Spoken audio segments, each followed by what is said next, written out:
Hello friends, welcome to our channel stock idea Telugu.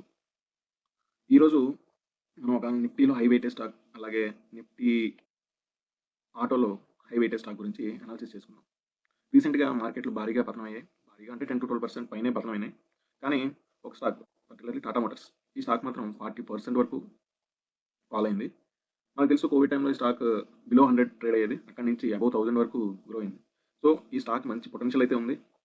కానీ present కొన్ని conditions వల్ల ఈ స్టాక్ మనకు దాదాపు 40% పైనే ఫాల్ అయింది. సో ఈ ఫాల్‌లో మనం ఈ స్టాక్‌ని కొనొచ్చా? లేదా ఇంకేదన్నా మంచి ఎంట్రీ పాయింట్స్ ఉన్నాయా? దాని గురించి ఇప్పుడు మనం స్టాక్ గురించి కంప్లీట్‌గా అనాలిసిస్ చేసుకుందాం. స్టాక్ ఎందుకు ఫాల్ అయింది? ఎక్కడెక్కడ మంచి సపోర్ట్స్ ఉన్నాయి టెక్నికల్‌గా అనేవి డిస్కస్ చేసుకుందాం. ఫస్ట్ ఈ స్టాక్ గురించి కొంచెం ఫండమెంటల్స్ అంటే కొంచెం డీటెయిల్స్ అయితే మీకు నేను ఎక్స్‌ప్లెయిన్ చేస్తాను. సో ఈ లాస్ట్ 2-3 క్వార్టర్స్ నుంచి పెర్ఫార్మెన్స్‌లో కూడా ఫాల్ ఉండడం వల్ల స్టాక్ మనకి పడుతుంది. ముఖ్యంగా చూసుకుంటే రెవెన్యూస్‌లో చూస్తే లాస్ట్ క్వార్టర్ కన్నా ఈ క్వార్టర్ రెవెన్యూ తగ్గింది. నెట్ ప్రాఫిట్ తగ్గింది. అలాగే ఎబిటా మార్జిన్ కూడా తగ్గింది. ఈ నంబర్స్‌లో ఫాల్ వల్ల మనకి షేర్ ప్రైస్‌లో కూడా హెవీగా ఫాల్ వచ్చిందనమాట. మెయిన్ మనకి టాటా మోటార్స్‌కి మెయిన్ రెవెన్యూ వచ్చేది జేఎల్ఆర్ సెగ్మెంట్ నుంచి. సో చూసుకుంటే JLR is the major revenue for Tata Motors. Next commercial vehicles, next passenger vehicles అనమాట. సో జేఎల్ఆర్‌లో ఎటువంటి సేల్స్ కానీ రిడక్షన్ వచ్చినా, ఎటువంటి డిస్టర్బ్ వచ్చినా టాటా మోటార్స్ యొక్క షేర్ ప్రైస్ పతనం అయితే అవుతది. అలాగే అందులో మనకి గ్రోత్ ఎక్కువ వచ్చిందంటే షేర్ కూడా మనం చూసాం కదా 100 నుంచి 1100 వరకు ఎలా గ్రో అయిందో అలా గ్రో అయ్యే ఛాన్సెస్ కూడా ఉంటాయి. సో టాటా మోటార్స్ షేర్ గురించి ఎవరన్నా అనాలిసిస్ చేయాలన్నా, అందులో ఇన్వెస్ట్ చేయాలన్నా జేఎల్ఆర్ సెగ్మెంట్ మాత్రం పర్టికులర్‌గా అబ్జర్వ్ చేయండి. That is the most important point in Tata Motors. So next మనకి లాస్ట్ 2 క్వార్టర్స్ నుంచి ఫాలో అవ్వడానికి కూడా మెయిన్ కారణం జేఎల్ఆర్ పెర్ఫార్మెన్సే. ఎందుకంటే రెవెన్యూలో క్వార్టర్ ఆన్ క్వార్టర్ డిప్ ఉంది. అలాగే రిటైల్ సేల్స్ యూనిట్స్‌లో లాస్ట్ క్వార్టర్‌లో 95,000 యూనిట్స్ సేల్ అయితే క్వార్టర్ 2లో 86,000 మాత్రమే సేల్ అయ్యాయి. అలాగే మార్జిన్ కూడా 14% నుంచి 11.7% తగ్గిపోయింది. సో ఈ జేఎల్ఆర్ పెర్ఫార్మెన్స్ ఎప్పుడైతే తగ్గుతుందో అప్పుడు టాటా మోటార్స్ స్టాక్‌లో కూడా ఫాల్ అయితే ఉంటుంది. సో ఈ జేఎల్ఆర్ సేల్స్ అనేది ఓవరాల్ వరల్డ్ సేల్స్ మీద డిపెండ్ అయి ఉంటుంది కాబట్టి మేజర్ ఇంపాక్ట్ ఏ ఏరియాలో మనకు వచ్చిందో చూద్దాం. ఇలా బ్రేక్ చేస్తే యూకేలో సేల్స్ బాగున్నాయి, నార్త్ అమెరికాలో కూడా సేల్స్ బాగున్నాయి. బట్ యూరప్ 22% డిక్రీజ్ అయింది, చైనా 17% డిక్రీజ్ అయింది, రిమైనింగ్ అదర్స్లో 6%. So not minimal decrease. But Europe is the main concern for Tata Motors. Because management చెప్పేదాని ప్రకారం ఏంటంటే యూరోప్లో స్లో డౌన్ ఉండడం వల్ల ఈ డిక్రీజ్ అయితే వచ్చింది, డిమాండ్ లేదు అని అయితే మేనేజ్మెంట్ చెప్తుంది. So this is the break down of Tata Motors sales అనమాట. లాస్ట్ క్వార్టర్లో ఏ కంట్రీస్లో ఎలా పెర్ఫార్మెన్స్ ఉందన్నమాట బట్టి. సో జియోగ్రాఫికల్గా చూసినా సరే యూరోప్లో అయితే కొంచెం, యూరోప్ అండ్ చైనాలో కొంచెం కన్సర్న్ అయితే ఉంది. అది కనుక రెక్టిఫై అయ్యి ఫ్యూచర్లో డిమాండ్ కనుక రైజ్ అయితే ఆ ఏరియాస్లో కూడా జేఎల్ఆర్ పెర్ఫార్మెన్స్ అయితే ఇంప్రూవ్ అయ్యే ఛాన్సెస్ అయితే ఉన్నాయి. నెక్స్ట్ మన డొమెస్టిక్ కమర్షియల్ వెహికల్ సేల్స్ చూసినా కూడా క్వార్టర్ ఆన్ క్వార్టర్ చూసినా కూడా హెవీ వెహికల్స్లో డ్రాప్ ఉంది, లైట్ కమర్షియల్ వెహికల్స్లో డ్రాప్ ఉంది, స్మాల్ కమర్షియల్ వెహికల్స్లో కూడా డ్రాప్ ఉంది. అన్నింటిలోనే డ్రాప్ ఉంది కాబట్టి మనకి స్టాక్ ప్రైస్ అంతలా ఫాలో అవుతుంది. నిఫ్టీ 10 to 12% ఫాల్ అయినా సరే టాటా మోటార్స్ మాత్రం 40% ఫాల్ అయింది. దీనికి main reason performance of the company అనమాట. అలాగే డొమెస్టిక్ ప్యాసింజర్ వెహికల్ సేల్స్ చూసుకుంటే కార్స్లో స్మాల్ డిక్లైన్ ఉంది, యూటిలిటీ వెహికల్స్లో మాత్రం గ్రోత్ అయితే ఉంది. సో మేజర్గా టాటా మోటార్స్ డిక్లైన్ అవ్వడానికి అయితే 3 రీజన్స్ ఉన్నాయి. అవేంటో ఇప్పుడు చూద్దాం. ఒకటి, గ్లోబల్గా ఎకనామిక్ స్లోడౌన్. చూసాం కదా యూరోప్లో, మేనేజ్మెంట్ కూడా చెప్పేది కూడా అదే. యూరోప్లో డిమాండ్ తగ్గింది స్లో డౌన్ వల్ల, అందువల్ల అక్కడ సేల్స్ తగ్గాయి అన్న దాని గురించి వాళ్ళు ఎక్స్ప్లెయిన్ చేశారు. రెండోది సప్లై చైన్ డిస్రప్షన్, అంటే ఈ సెమీ కండక్టర్ షార్టేజ్, అలాగే ఇన్పుట్ అల్యూమినియం సప్లై కూడా వీళ్ళకి లేట్ అవుతుందని మేనేజ్మెంట్ అయితే మనకి ఎక్స్ప్లెయిన్ చేశారు. అలాగే ఇన్పుట్ కాస్ట్ పెరగడం వల్ల కూడా మార్జిన్స్ మీద ఇంపాక్ట్ పడింది అన్నది ఒక రీజన్ అనమాట. సో ఈ 3 మేజర్ రీజన్స్ వల్ల మనకి వాల్యూమ్స్ అయితే స్టాక్ మన కార్స్ సేల్స్లో కానీ జేఎల్ఆర్ సేల్స్లో కానీ వాల్యూమ్స్ తగ్గడానికి అయితే రీజన్స్ అనమాట. ఈ వాల్యూమ్స్ కానీ ఈ తగ్గడం వల్ల మార్జిన్స్ తగ్గాయి, మార్జిన్స్ తగ్గడం వల్ల ప్రాఫిట్స్ తగ్గడం వల్ల ఆటోమేటిక్గా షేర్ ప్రైస్ కూడా మనకి డిక్లైన్ అయిందన్నమాట. దీని గురించి మనం పూర్తిగా ఒక దగ్గర చూడాలనుకుంటే మనం స్క్రీనర్ వెబ్సైట్లోకి వెళ్తే మనకి డీటెయిల్గా దీని గురించి తెలుసుకోవచ్చు. ఇప్పుడు ఇలా స్క్రీనర్ వెబ్సైట్లోకి వచ్చి మనం ఏదైనా స్టాక్ గురించి తెలుసుకోవాలి, అనాలిసిస్ చేయాలి అనుకుంటే స్క్రీనర్ అనే గూగుల్ సెర్చ్ చేస్తే ఇలా ఓపెన్ అవుతుంది. ఇందులో ఇప్పుడు మనం టాటా మోటార్స్ గురించి మనం తెలుసుకోవాలనుకుంటున్నాం కాబట్టి ఇక్కడ టాటా మోటార్స్ సెర్చ్ చేస్తున్నాను. సో కింద మనకి చూపిస్తుంది. సో టాటా మోటార్స్ సెర్చ్ చేస్తే సో ఇలా అయితే ఓపెన్ అవుతుంది అనమాట. సో దాని మార్కెట్ క్యాప్, కరెంట్ ప్రైస్ ఇవన్నీ ఇక్కడ చూపిస్తుంది. ఫేస్ వాల్యూ, ఆర్ఓఈ, ఆర్ఓసి, అలా కిందకి వద్దాం ఇంకా డీటెయిల్గా ఉంటుంది. సో ఇక్కడ చూస్తే పీర్ కంపారిజన్ అనమాట. అంటే ఇదే సెక్టార్లో ఉండే మిగతా కంపెనీస్తో పోలిస్తే టాటా మోటార్స్ యొక్క పర్ఫార్మెన్స్ ఇక్కడ మనం చూడొచ్చు అనమాట. చూద్దాం ప్రెజెంట్ ఫాలో అవ్వడం వల్ల టాటా మోటార్స్ యొక్క పిఈ చూడండి. సో అన్నిటికన్నా మిగతా అన్ని పీర్స్తో కంపేర్ చేస్తే తక్కువ పిఈలో ట్రేడ్ అవుతుంది అనమాట. సో టాటా మోటార్స్ షేర్ అనేది అట్రాక్టివ్గా ఉంది, మంచి ప్రైస్లో ఉందని చెప్పడానికి ఇది ఒక కారణం. సో క్వార్టర్ ఆన్ క్వార్టర్ ప్రాఫిట్లు చూసారా, అన్ని పాజిటివ్లో ఉంటే టాటా మోటార్స్ మాత్రం నెగిటివ్లో ఉంది. క్వార్టర్ ఆన్ క్వార్టర్ సేల్స్ పర్సెంటేజ్లో చూసినా కూడా నెగిటివ్లో ఉంది. అందువల్లే మనకి షేర్లో ఇంత ఫాల్ అయితే ఉందన్నమాట. అలాగే సేల్స్ చూడండి, 21 నుంచి గ్రో అవుతూనే ఉంది. సేల్స్‌లో మాత్రం ఎక్కడ రిడక్షన్ లేదు. ఒక జూన్ 2022లో మాత్రం కొంత రిడక్షన్ ఉంది. అక్కడి నుంచి ఇంకెక్కడ కూడా సేల్స్‌లో ఫుల్ గ్రోత్ ఉందన్నమాట. కానీ జూన్ 2024, సెప్టెంబర్ 2024 చూసారా? ఎంత డ్రాస్టికల్‌గా సేల్స్‌లో తగ్గుదల అయితే కనిపిస్తుంది. సో, ఇదన్నమాట రీజన్ మనకి. ఎప్పుడైనా సరే కంపెనీ యొక్క సేల్స్ పెరిగితేనే ఆటోమేటిక్‌గా ప్రాఫిట్స్ పెరుగుతాయి. ప్రాఫిట్స్ పెరిగితేనే మనకి షేర్ వాల్యూ అనేది పెరుగుతదన్నమాట. ఇప్పటివరకు బాగా సేల్స్ పెరిగాయి కాబట్టి స్టాక్ ప్రైస్ కూడా మనకి హైయర్‌కి వెళ్తూ వచ్చింది. ఒకసారిగా సేల్స్ తగ్గడంతో ఏమైంది? ఆటోమేటిక్‌గా షేర్ ప్రైస్ కూడా డౌన్ అయితూ వస్తుందన్నమాట. దానివల్ల ఆపరేటింగ్ ప్రాఫిట్ కూడా చూడండి 4,000 క్రోర్స్ నుంచి టాప్‌గా 17,000 వరకు వచ్చింది. అక్కడి నుంచి మళ్ళీ ప్రెజెంట్ 12,000 క్రోర్స్‌కి అయితే పడిపోయిందన్నమాట. సో, దానివల్ల ఆపరేటింగ్ ప్రాఫిట్ మార్జిన్ పర్సెంటేజ్ కూడా 14%, 15% నుంచి 12% వచ్చేసింది. So, these are the major concerns అన్నమాట. దానివల్ల నెట్ ప్రాఫిట్ కూడా చూడండి. సో, 17,000 క్రోర్స్ నుంచి 3,450 క్రోర్స్‌కి పడిపోయిందన్నమాట. సో, ఇలా పడిపోవడం వల్ల ఏమవుతుందంటే మనకి స్టాక్ ప్రైస్ అనేది గ్యారంటీగా ఎందుకంటే పెర్ఫార్మెన్స్ లేకపోతే ఎవరు కూడా కొనడానికి అయితే ఇష్టపడరు కదా! ఆటోమేటిక్‌గా స్టాక్ ప్రైస్ కూడా మనకి పడుతది. అదే జరిగిందన్నమాట టాటా మోటార్స్‌లో కూడా. ఇంకా చూసుకుంటే షేర్ హోల్డింగ్ ప్యాటర్న్ చూడండి. ప్రమోటర్స్ కూడా తమ వాటాను తగ్గించుకున్నారు. సో, మేజర్‌గా ఏ కంపెనీలో ఉన్న ప్రమోటర్స్ వాటా తగ్గించుకుంటున్నారంటే అది మనం కొంచెం గమనిస్తూ ఉండాలన్నమాట. అలాగే ఎఫ్ఐఎస్ తగ్గించుకున్నారు. డిఐఎస్ మరిగా అయితే ఏం పెంచుకోలేదు కానీ ఓకే. అలా ఉన్నారు. బట్ ఎఫ్ఐఎస్ వాళ్ళ వాటాలను అయితే తగ్గించుకున్నారు. పెంచుకున్నది ఎవరని చూస్తే మనలాంటి రిటైలర్స్ అన్నమాట. హయ్యర్ ప్రైస్‌లో బై చేసి స్ట్రక్ అయిపోయిన వాళ్ళు ఎవరంటే మన రిటైలర్స్. సో, ఎప్పుడైనా సరే మనం కంపెనీని ట్రాక్ చేస్తూ ఉండాలి. మనం ఇన్వెస్ట్ చేయాలనుకుంటే దాని గురించి అనాలిసిస్ అయితే కంపల్సరీ చేయాలన్నమాట. ఇలా మనకి మొత్తం తెలియకపోయినా సరే మేజర్ ఇప్పుడు సేల్స్ ఎలా ఉన్నాయి? జస్ట్ ఇలాగా స్క్రీన్ దాంట్లోకి వచ్చి సేల్స్ చూసుకుంటే సేల్స్ ఉందా లేదా? అలాగే ఆపరేటింగ్ ప్రాఫిట్ మార్జిన్ ఎంత ఉంది? అలాగే ప్రాఫిట్ అనేది బిఫోర్ టాక్స్, ఆఫ్టర్ టాక్స్ ఎందుకంటే టాక్స్ పర్సెంటేజ్‌ని బట్టి నెట్ ప్రాఫిట్ అనేది మారుతుంటది కాబట్టి బిఫోర్ టాక్స్ తీసుకున్నా ప్రాబ్లమ్ అయితే లేదు.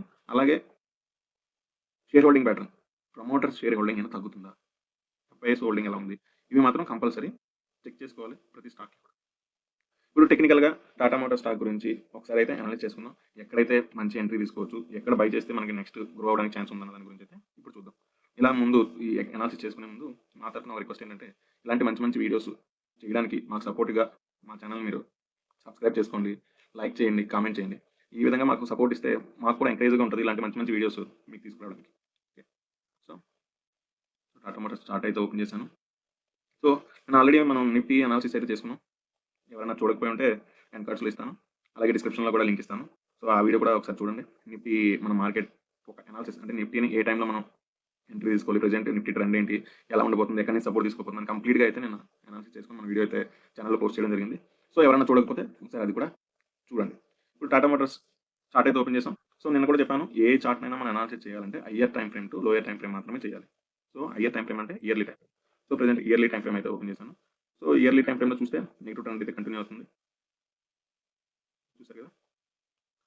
హై 1175 నుంచి మనకి ప్రెజెంట్ అయితే 738 దగ్గర ట్రేడ్ అవుతుంది. ఓకే. సో, ట్రెండ్ అయితే నెగెటివ్‌లో ఉంది. సో, ఇలా ట్రెండ్ అవి తెలుసుకోవడానికి నేను ముఖ్యంగా మీకు ఆల్రెడీ చెప్పాను ముందు వీడియోస్‌లో కూడా. నేనైతే మూవింగ్ యావరేజ్‌ని అయితే వాడతానని. సో, అవైతే యాడ్ చేస్తున్నాను. ఇప్పుడు నెక్స్ట్ హాఫ్ ఇయర్లీ టైమ్ ఫ్రేమ్‌కి వస్తున్నాం. హాఫ్ ఇయర్లీ కూడా చూసారు కదా! లాస్ట్ 2 క్వార్టర్స్ యొక్క పెర్ఫార్మెన్స్ వల్ల లాస్ట్ హాఫ్ ఇయర్‌లో స్టాక్ ఎంతైతే ఫాల్ అయిందో అంతకుముందు క్వార్టర్స్‌లో పెర్ఫార్మెన్స్ వల్ల అంతే గ్రోత్ వచ్చింది. సో, ఇప్పుడు పెర్ఫార్మెన్స్ లేకపోవడం వల్ల అంతే డిక్లైన్ కూడా మనకొచ్చిందన్నమాట. Next quarter. సో, ఇప్పుడు మనం దీనికి సపోర్ట్ రెసిస్టెన్స్ అనేది ప్రెజెంట్ అయితే ఐడెంటిఫై చేద్దాం. క్వార్టర్లీలో ఇప్పుడు డ్రా చేస్తున్నాను. దీన్నైతే ఫస్ట్ సపోర్ట్‌కి కన్సిడర్ చేయొచ్చు. ఇదైతే దగ్గరలో ఉన్న మంచి సపోర్ట్ అన్నమాట. ఈ రేంజ్‌కి వస్తే మాత్రం ఎవరైనా టాటా మోటార్స్ షేర్‌లో ఇన్వెస్ట్ చేయాలి అనుకుంటే వాళ్ళ దగ్గర ఉన్న క్యాపిటల్‌లో ఎంతైతే టాటా మోటార్స్ పెడదాం అనుకుంటున్నారో దాంట్లో 50% అయితే హ్యాపీగా ఇక్కడ ఇన్వెస్ట్ చేయొచ్చు. ఎందుకంటే మంచి అక్యుములేట్ జోన్ అన్నమాట అది. ఈ జోన్‌లోకి వస్తే మాత్రం 50% ఆఫ్ క్యాపిటల్ అంటే 50% క్యాపిటల్ అంటే టాటా మోటార్స్‌లో ఎంతైతే పెడదాం అనుకుంటున్నారో అందులో 50% మాత్రం ఈ టైంలో అయితే హ్యాపీగా ఇన్వెస్ట్ చేయొచ్చు అన్నమాట. ఇది మంచి సపోర్ట్ జోన్ అన్నమాట. సో, మంత్లీకి వద్దాం. మంత్లీలో చూసినా కూడా ఈ జోన్ నుంచి మంచి మనకి నెక్స్ట్ పుల్ బ్యాక్ వచ్చింది కాబట్టి ఈ జోనే మంత్లీలో కూడా మనకి కోయిన్సైడ్ అవుతుంది కాబట్టి సో, మనకి 580-640 రేంజ్ అనేది మంచి సపోర్ట్ జోన్ అన్నమాట. సో, ఎవరైనా ఈ జోన్‌లో మాత్రం 50% గ్యారంటీగా ఇన్వెస్ట్ చేయండి. ఎందుకంటే స్టాక్ గురించి మనం ఆల్రెడీ చూసాం. 100 నుంచి అబోవ్ 1000 వరకు గ్రో అయిందంటే ఎంత మంచి పొటెన్షియల్ ఉందో కూడా మనకు తెలుసు. సో, రీసెంట్‌గా ఉన్న ఈ కాంపిటీషన్స్ వల్ల వీళ్ళ పెర్ఫార్మెన్స్ డిక్లైన్ అవ్వడం వల్ల స్టాక్ ప్రైస్‌లో అయితే ఫాల్ అయితే ఉంది. ప్రతి స్టాక్‌లోనే ఇది కామన్. పడడం, పెరగడం అన్నీ కామన్. బట్ మనం ఎక్కడైతే పడుతుంది కదా అని చెప్పి చాలా మంది రిటైలర్స్ ఇందాక చూసాను. మీకు కూడా చూపించాను కదా! మన షేర్ హోల్డింగ్ బెటర్‌లో రిటైలర్స్ షేర్ హోల్డింగ్ పెరుగుతూ పోయింది. ఎందువల్ల హయ్యర్ ప్రైస్‌లో రిటైలర్స్ ఎక్కువ మంది బై చేసి స్ట్రక్ అయిపోయారన్నమాట. సో, ఈ మిస్టేక్ మనం చేయకూడదు అనుకుంటే మనకి ఇలా మనం జోన్ ఐడెంటిఫై చేసుకొని ఆ జోన్‌లో మనం ఇన్వెస్ట్ చేయడం వల్ల ఏమవుతుందంటే మనం మంచి ప్రైస్‌లో ఇన్వెస్ట్ చేసిన వాళ్ళం అవుతాం. సో, నెక్స్ట్ ఒకవేళ పడినా కూడా ఇంకో 50% మనం అమౌంట్ అయితే ఉంచుకుంటున్నాం కాబట్టి నెక్స్ట్ జోన్ మళ్ళీ ఒకవేళ ఇది మాక్సిమం దీని కిందకైతే వెళ్ళదని నా ఒపీనియన్. ఒకవేళ వెళ్తే నెక్స్ట్ సపోర్ట్ నేను మీకు ఆ టైంలో అప్డేట్ చేస్తాను. సో, ఆ టైంలో మిగతా 50% మనం ఇన్వెస్ట్ చేసుకోవడం వల్ల ఏమవుతుందంటే మంచి ప్రైస్‌లో మనం టాటా మోటార్స్‌నైతే మన పోర్ట్‌ఫోలియో యాడ్ చేసుకోవచ్చనమాట. ఈ విధంగా చేయడం వల్ల ఏంటంటే మనం మంచి ప్రైస్‌లో ఎంటర్ అవ్వడం వల్ల మనకి గ్రోత్ కూడా త్వరగా ఉంటది. స్టాక్ అక్కడి నుంచి బేస్ ఫార్మ్ చేసుకొని గ్రో అవుతున్నప్పుడు మన ప్రాఫిట్స్ కూడా అలాగే గ్రో అవుతాయన్నమాట. సో, ఈ జోన్ అయితే గుర్తుపెట్టుకోండి. 580-640 అనేది టాటా మోటార్స్‌లో మంచి జోన్ అన్నమాట. సో, నెక్స్ట్ వీక్లీలోకి వద్దాం. వీక్లీలోకి వస్తే ప్రెజెంట్ ఈరోజు 29థ్ జనవరి ఈరోజైతే రిజల్ట్స్ ఉన్నాయి కంపెనీవి. సో, దానివల్ల రిజల్ట్స్ బాగుండి ఎందుకంటే లాస్ట్ 3 మంత్స్ మనకి ఎవ్రీ మంత్ మనకి ఆటో సేల్స్ డేటా అయితే రిలీజ్ అవుతుంటది. దాని ప్రకారం అయితే సేల్స్ లాస్ట్ క్వార్టర్‌తో పోలిస్తే 20,000 యూనిట్స్ అంత సంథింగ్ పెరిగాయి. సో, సేల్స్‌లో అయితే గ్రోత్ అయితే ఉంటది కన్ఫర్మ్‌గా. బట్ రిమైనింగ్ ఫ్యాక్టర్స్ కూడా మనం గమనిస్తే మనకి తెలుస్తదనమాట. సో, రిజల్ట్స్‌ని కూడా కొంచెం గమనించండి. రిజల్ట్స్ కొంచెం బాగుండి చిన్న గ్రోత్ వచ్చినా కూడా ఈ ఇప్పుడు నేను మీకు ఒక పాయింట్ పెడుతున్నాను. ఈ ప్రైస్ వరకు అయితే గ్రో అవ్వచ్చు. ఈ పాయింట్స్ పెట్టాను కదా! ఈ ప్రైస్ రేంజ్ 770-810 ఈ రేంజ్ వరకు గ్రో అయినా సరే మళ్ళీ అక్కడి నుంచి ఫాల్ బ్యాక్ అయ్యే అవకాశం అయితే ఉంటది. సో, స్వింగ్ ట్రేడ్‌కి మాత్రం రిజల్ట్స్ బాగుంటే స్వింగ్ ట్రేడ్ అయితే ఈ పాయింట్స్‌లో చేసుకోవచ్చు. అంటే 740-770 రేంజ్‌లో మనకు అప్ అయ్యే ఛాన్స్ అయితే ఉంది. రిజల్ట్స్ బాగుంటే.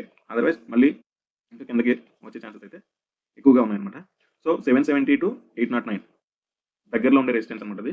సో, రేపు ఈరోజు రిజల్ట్స్ బాగా వచ్చినా సరే, స్టాక్ ప్రైస్ పెరిగినా సరే, ఈ రేంజ్‌కి వచ్చాక మళ్ళీ రెసిస్టెన్స్ ఫేస్ చేసే అవకాశం అయితే ఉందన్నమాట. సో, ఇది జాగ్రత్తగా గుర్తుపెట్టుకోండి. పెరుగుతుంది కదా అని చెప్పి ఎట్టి పరిస్థితిలోనూ ఈ రేంజ్ పైన క్లోజ్ అయ్యే వరకు మాత్రం ఒకవేళ పెరిగినా సరే, ఈ రేంజ్ పైన క్లోజ్ అయ్యే వరకు మాత్రం ఎటువంటి పొజిషన్స్ అయితే తీసుకోవద్దు. Next daily time frame. ఇంకో డైలీలో కూడా చూస్తున్నాం కదా! ఈ 2 డేస్ నుంచి అయితే స్టాక్ రివర్స్ అయితే అయింది. బట్ ఈ మూవింగ్ యావరేజ్‌ని అయితే దాటి పైన సస్టైన్ అవ్వాలి. అలాగే మనం వీక్లీలో డ్రా చేస్తున్న రెసిస్టెన్స్ అయితే ఇక్కడ ఆల్రెడీ కనిపిస్తుంది కదా! ఈ రేంజ్ దాటి వెళ్ళడం అయితే అంత ఈజీ అయితే కాదు. సో, ఈ రేంజ్ నుంచి మళ్ళీ గ్యారంటీగా సెల్ ఆఫ్ అయితే వస్తది. సో, అది దృష్టిలో పెట్టుకొని మన రేంజ్ గుర్తుంది కదా! మనం ఆల్రెడీ నోట్ చేసుకున్నాం. 580-640 ఈ రేంజ్‌కి వస్తే మాత్రం టాటా మోటార్స్‌లో హ్యాపీగా 50% ఆఫ్ ది అమౌంట్ మీరు ఏదైతే టాటా మోటార్స్‌లో ఇన్వెస్ట్ చేద్దాం అనుకుంటున్నారో అందులో 50% ఆఫ్ ది అమౌంట్ ఇన్వెస్ట్ చేయొచ్చు. సో, ఈ విధంగా మీకు అనాలిసిస్ చేసి ప్రతి స్టాక్ గురించి ఎక్స్‌ప్లెయిన్ చేయడానికి మాకు మీ తరపున ఎంకరేజ్‌మెంట్ కావాలి. సో, మన ఛానెల్‌ని సబ్స్క్రైబ్ చేసుకోండి. అలాగే మన వీడియోస్‌ని లైక్ చేయండి. అలాగే మీ ఫ్రెండ్స్‌కి, ఫ్యామిలీ మెంబర్స్‌కి షేర్ చేసి మాకు మరింత ఎంకరేజ్‌మెంట్ ఇస్తారని కోరుకుంటున్నాను. సో, ఇది ఈరోజు టాటా మోటార్స్ గురించి ఒక బ్రీఫ్ అనాలిసిస్ అనమాట. సో, మీకు ఇదే విధంగా ఏ స్టాక్ గురించైనా అనాలిసిస్ కావాలి, మంచి ఎంట్రీ పాయింట్స్ కావాలి అనుకుంటే మాత్రం కామెంట్స్‌లో కామెంట్ చేయండి. తప్పకుండా నాకు వీలైనంత వరకు ఆ స్టాక్ గురించి అయితే ఈ విధంగానే కంప్లీట్ అనాలిసిస్ అయితే మన ఛానెల్‌లో అయితే పోస్ట్ చేయడం జరుగుతుంది. ఓకే. Thank you everyone.